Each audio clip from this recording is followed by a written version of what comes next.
Samut-saring paraan na ang ginagawa ng mga taga-Pangasinan para makaiwas sa posibleng panganib na dala ng Bagyong Helen. Ang iba, nag-alsabalutan at pumunta sa mga evacuation center.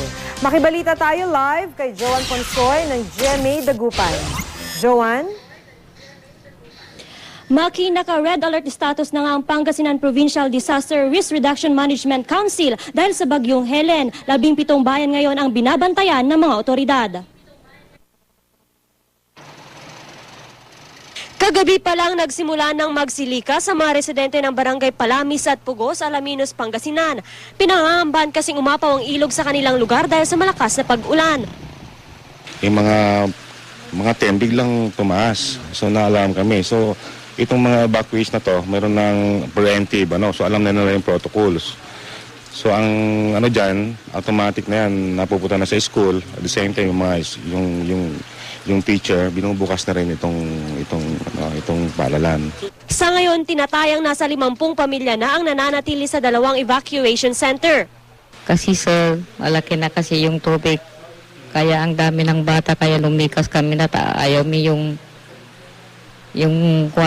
maanoan yung mga tubig doon sa bahay namin kasi malaki na doon. Binabantayan ngayon ng mga residente sa iba pang lugar na posibleng maapektuhan kung umapaw ang ilog. Sa Barangay Dalungge at Sungkil sa Santa Barbara, nagtulong-tulong ang mga residente sa pagtatanggal ng mga bumarang water lily at putol-putol na kawayan sa Marusay River. Nagdulot kasi ito ng baha sa mga bahay at palayan kaya walang hanap buhay sa ngayon ang marami. Ngayong maulan na naman, sana raw di na muling mabarahan ng kalat ang ilog. Nag-abot naman ng tulong ang DSWD sa mga nasalantang residente. Sa lungsod ng Dagupan, patuloy ang pakikipag-ugnayan ng mga otoridad sa ilang mangingisdang nasa laot sa gitna ng masamang panahon. Pumalaot daw nitong Lunes ang mahigit 20 fishing vessel dahil wala pa naman daw gale warning noon.